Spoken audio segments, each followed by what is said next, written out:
Chapter 7 Golden Light, Blue Light. Mordermy's face bore an unnatural pallor, but there was nothing of infirmity in his smile as he held a lustrous necklace of matched pearls to the golden candlelight. "Sandokazi, this is yours, counted as having come out of my share. None of us could have danced well enough to gull those sheep into lining up so conveniently for the shearing." Mordermy's left shoulder was rebandaged, and he was still bare above the waist. They had cut the arrow out of his flesh before that dawn after returning to the pit without incident through one of the tunnels that connected the underground warren with the waterfront. The arrow had been deflected by bone, had lodged in the thick muscle of Mordermy's shoulder, inflicting no grievous hurt once the bleeding was stopped. Sleep had restored much of his strength, and the prospect of the raid's fantastic plunder further revitalized him. They sat at ease within Mordermy's headquarters, Conan breaking his fast over a rind of cheese and loaf of coarse bread, Santidio disheveled and sleepless from excitement, Sandokazi smiling as she tried the pearls about her throat, Mordermy eyes aglow as he contemplated the results of a theft that would make his name a legend within the Brotherhood of Thieves. In the center of the paneled chamber, a massive mahogany banquet table sagged under the weight of the gold and silver that was stacked upon its boards. The sheer mass of the jewelry alone represented a fortune beyond their powers to comprehend. A side-reel moraine of rings and necklaces, pendants and tiaras, earrings and brooches. It was as if all the stars in the firmament had been heaped upon the table. Beside this dazzling mound of precious stones, the sprawling mountains of gold and silver plate seemed tawdry and insignificant. "Do you know," Mordermy sighed contentedly, "dividing all of this into share is going to be a more difficult task than was the stealing of it." "But a more pleasant one, I think," Santidio purred. Conan washed down a mouthful of dark bread with a swallow of wine from a golden chalice. "You may find the task is no less dangerous. These baubles are pretty to look at, but I'd prefer a chest of coins any day. We can't just open up a stall on market day and sell this stuff off to whoever walks by." "No problem," Mordermy assured him easily. "We'll handle this as if it were any ordinary theft. I have the organization, after all. We'll melt down the gold and silver plate into bullions that can't be traced and dispose of the jewels through my connections in Apollonia. Even with a cut here and a cut there, there's enough wealth here to buy all of Zingara and hire Rimanendo to clean sponges in the public baths." "It's too much money," Conan persisted. "That's the danger." He sipped his wine and declined to express himself further. "And half of it goes to the White Rose," Santidio exulted, ignoring Conan's misgivings. The Cimmerian was ever a man of somber mood. "And well earned," Mordermy agreed. "I'll confess now that I had my doubts as to whether your people could carry out their end of things." "I, too, have my organization," Santidio told him smugly. "That will be your organization now," Sandokazi said sarcastically as there came a knocking at the chamber door. One of Mordermy's men, the bandits' headquarters was like an armed camp following the raid, opened the door to admit Avinti and Kiriko. Their arrival was so punctual that they could only have come early and waited without until the appointed time. Avinti bowed with precise formality as he entered. Kiriko shouted a boisterous greeting and shook hands. The faces of both men registered awe at the sight of the plunder. The two men, Santidio's chief rivals for the leadership of the White Rose, were not friends for all of Santidio's rhetoric of a common cause. Avinti, tall and poised, physically resembled Santidio with his aristocratic features and well-born manner. The fourth son of a noble house and excessively educated, his likeness to Santidio was a source of jealousy rather than a common bond. Conan despised him. Kiriko was of a different mold. Uncouth, sweaty, coarse-featured, and barrel-chested, he had the massive shoulders and sooty complexion of a blacksmith, which trade he pursued when not breaking up the secret meetings of the White Rose by propounding some new bit of radical thought. For although without formal education, Kiriko was a great thinker, a quality his followers extolled.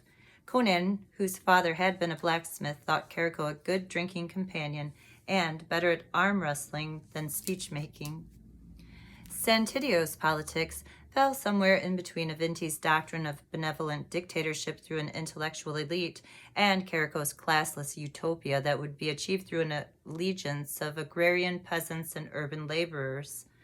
As such, while both factions denounced him, he drew majority support from those who were alienated by either extreme. As a consequence, it was Santidio's leadership that held the White Rose together. "Impressive, isn't it?" remarked Santidio as the two newcomers continued to gape speechlessly.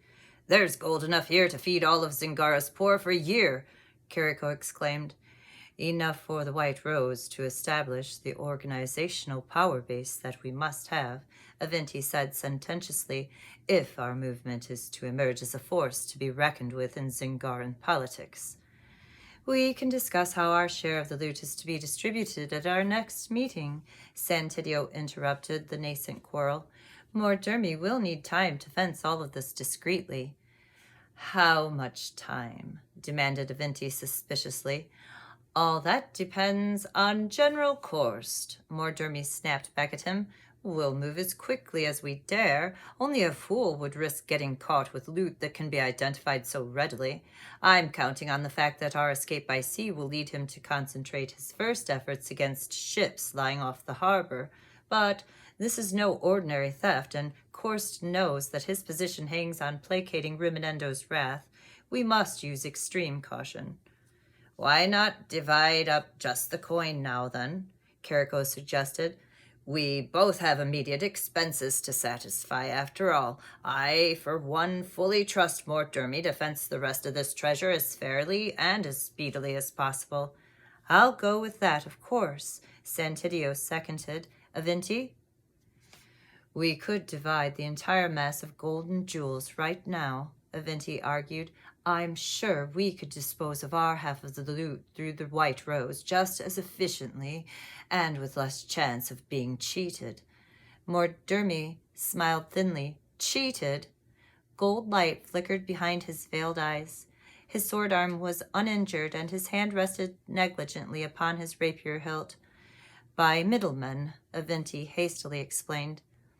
"How many fences do you know?" Carrico wondered caustically.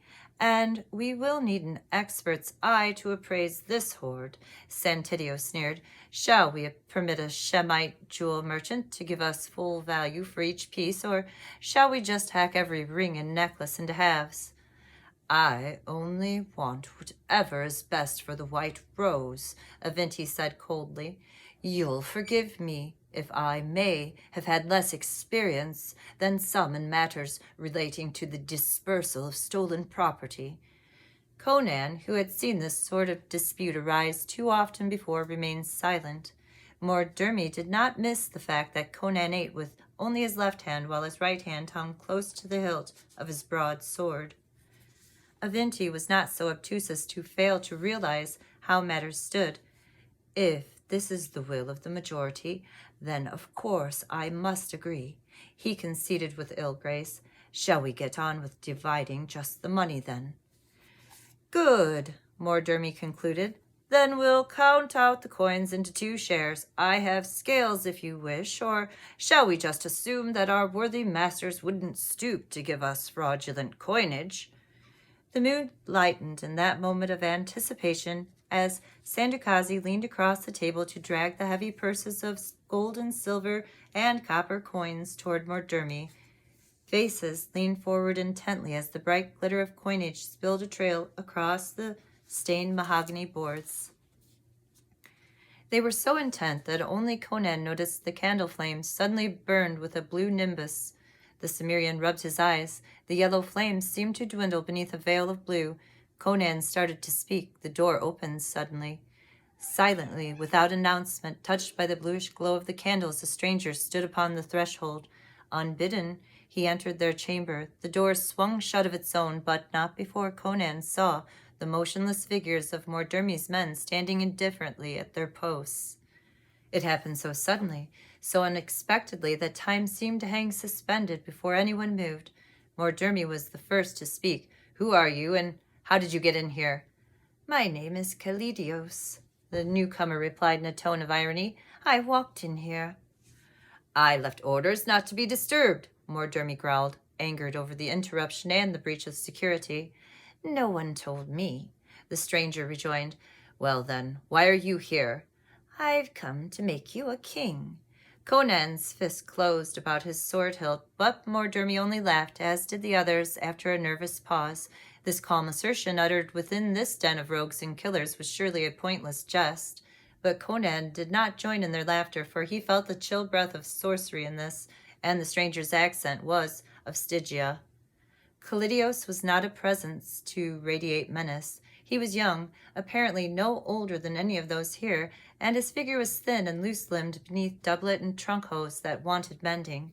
A loose cloak of gray stuff was slung haphazardly around his narrow shoulders, and he slouched crookedly from one hip to the other so that he seemed about to trip over the long rapier he wore too low from his hips. He had the dusky complexion and hawk-nosed features of a high-caste Stygian, but the lank straw-colored hair and gray-green eyes evidenced his mongrel bloodline.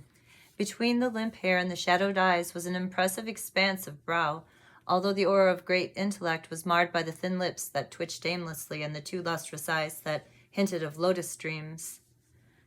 Once more, before my men come to crack a few ribs, what are you doing here? Call your men, but you'll hear no answer. Callidios smiled, shifting weight to his other hip. They sleep too soundly. Perhaps they kept late hours last night. Safino, Amosi, Mordermy shouted. Come and knock this damn fool loose from his teeth. When there came no response, Mordermy repeated his demand, somewhat more luridly, but with no better result. It is a simple spell. Callidios shrugged. I know at least one. Don't draw your swords, gentlemen. If I intended mischief, you'd have known it before now. Conan, kill this bloody fool if he makes one more move, Mordermy snarled. Santidio, see what's going on outside in the hallway. Santidio started to obey, then froze. There was no longer a door to the chamber, only a blank wall where the doorway had stood. A childish illusion, I'll admit, Callidios apologized. It may be that the doorway is still there. I'm really not sure, but forgive my precautions. This council should not reach any beyond our small circle. Callidios made no discernible movement, but suddenly the doorway had reappeared. From the hallway beyond, they could hear dim voices shouting accusations. It was nothing very imaginative. Callidios shrugged.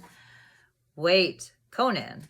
Mordermy forestalled the Cimmerian's murderous lunge. Let's hear him out. Our visitor is a man of subtle talents.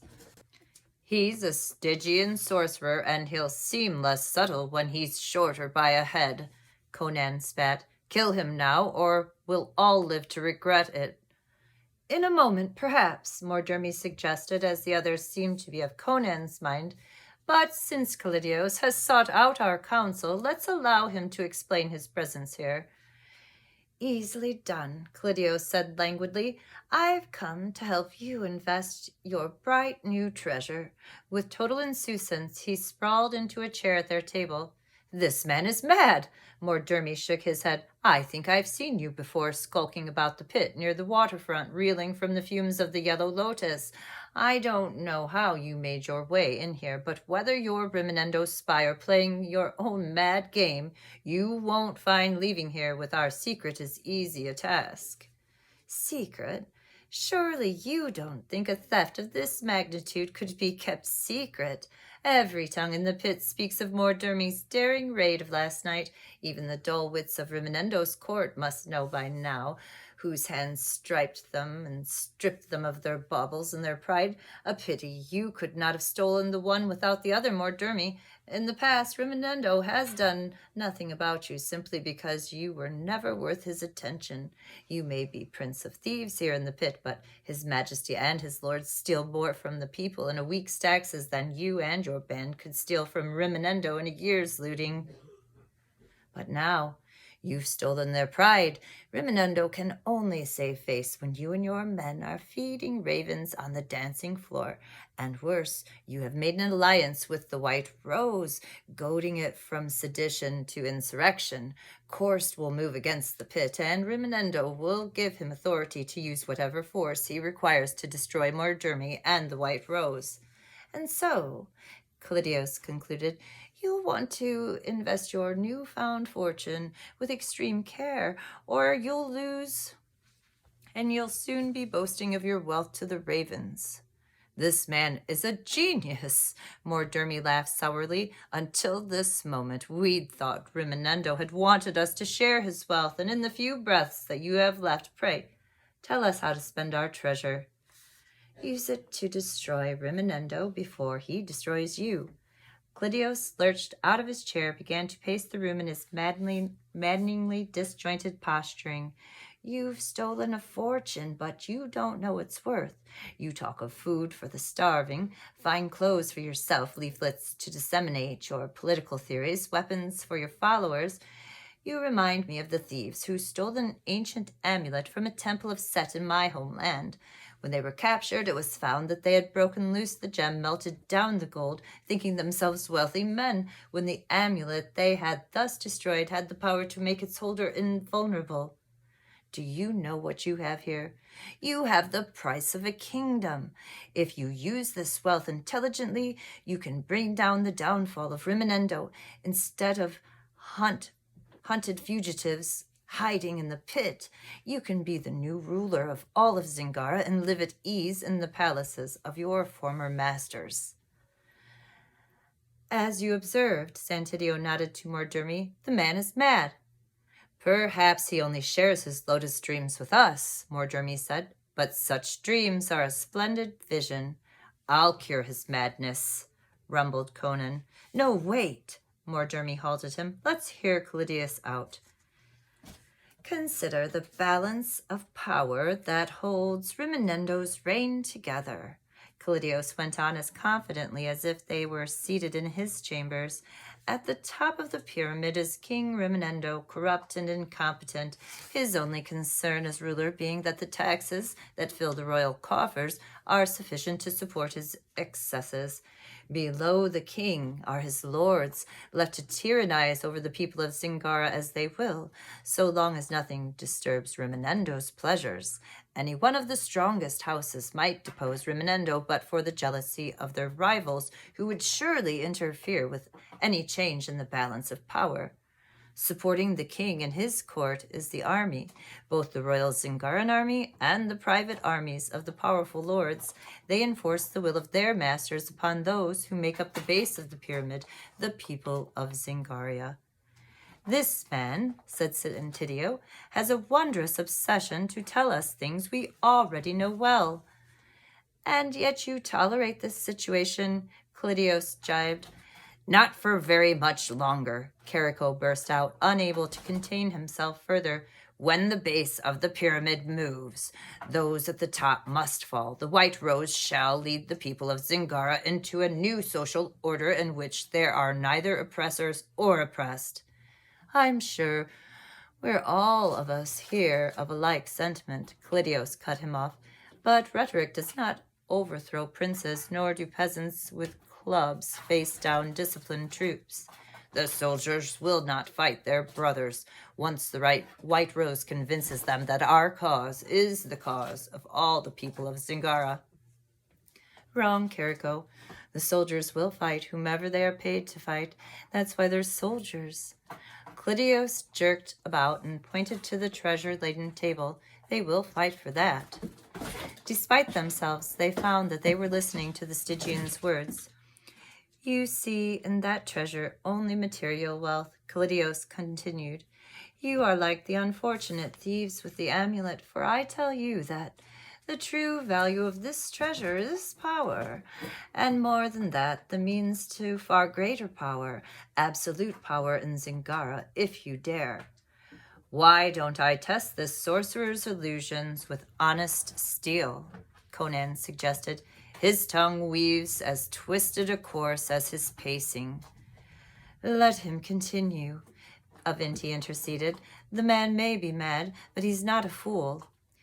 "Zingara is ripe for the taking," Clydios went on unperturbedly, but not by oratory and petty theft.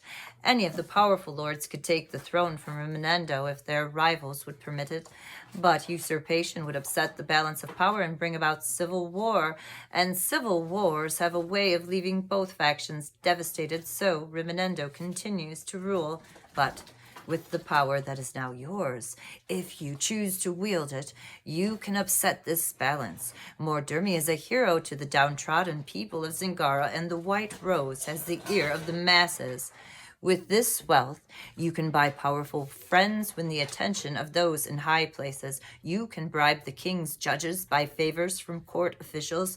You can buy weapons and mail for your people's army, or better by far, hire companies of veteran mercenaries to fight for you.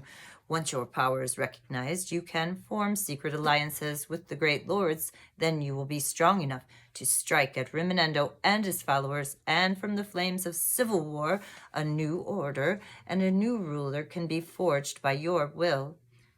The moment for greatness is yours to seize. Hesitate, and that moment will be lost forever, and you will be destroyed by the powers you have already called forth. And exactly where do you fit into this glorious dream? Santidio wanted to know. I expected to share in your power, obviously, Callidios told him suavely. As Mordurmi has observed, I am a man of subtle talents. After all, I strolled into your hidden fortress without hindrance from your formidable crew of cutthroats. I can stroll out again, taking your treasure with me if I needed such trifles. But my design is to seize a kingdom, not to snarl amidst the other dogs for the bones that are tossed from the king's table. All very bold, this design of yours, Mordurmi said, but I fail to see why we need a renegade Stygian sorcerer to help us carry it out. One wonders that a man of your self-proclaimed abilities should spend his days here in the pit. Callidios made a lopsided shrug. As you have guessed, it would not be good for me to return to Stygia, nor am I any lord of the Black Ring, or you'd not see me in this low state. But I have my reasons for biding my days prowling about the pit. He poured himself a chalice of wine as he talked, fell back into his chair, somehow without spilling a drop of wine. My father was a priest of Set. My mother an Aesir slave who was purchased to perform some central functions in a certain sacrificial rite. She was beautiful. My father lusted for her, and in a short time she was no longer acceptable for any ritual of virgin sacrifice. My father was powerful enough to escape discipline for his actions, but not disgrace. When I was born, not long afterward, his enemies considered me beneath their attentions, while my father saw me as a reminder of his fall from grace. My mother died. I was allowed to wander about the temples like a wild thing, tolerated much the way a stray dog is given run of a kitchen, so long as he remains unobtrusive. I learned many things in the temples of Set, absorbing secrets and forbidden knowledge, just as a stray seeks out crumbs and scraps unnoticed by its indifferent keepers. In time, it became essential for me to depart from Stygia, but not before I had mastered sufficient powers to make good my escape. That I sit here before you now is proof that I do not make idle boasts. From Luxor, I fled to Cami, and there took ship to Cordova. For some weeks now I have lived here in the pit, but not because I sought to hide. This buried city would be no refuge against those who would seek me out if they could. Rather, I came to the pit seeking to find certain things of which I had knowledge. I found that which I sought, but was uncertain what use to make of my knowledge. Of course, every citizen of the pit knows of the daring exploits of Mordurmi. Once I learned of last night's little coup, I saw how we two might serve one another to considerable mutual advantage. Callidios, I'll say this. Mordurmi laughed. For a self-taught sorcerer, you have as much effrontery as any rogue I've known. If your spells were half as alluring as your words, you'd rule Stygia today. Still, there's some sense in what you've said, and I can always use another clever rogue in my band. Can you really use that sword, or do you first ensorcerole your opponents to sleep before running them through? As to that, I really can't judge, Callidios said quietly, but I can raise an army of swordsmen no human opponent would care to face. An army? Mordurmy wondered if he should laugh. There was an icy confidence to Callidios' tone that no longer struck him as amusing. An army that I can summon forth by my secret knowledge, Callidios told him, just as you can summon an army by means of the wealth you have stolen. Shall we be allies, Mordurmy, you and I? Mordant laughter flickered in those gray-green eyes, so that Mordurmy wondered suddenly which of them played the fool.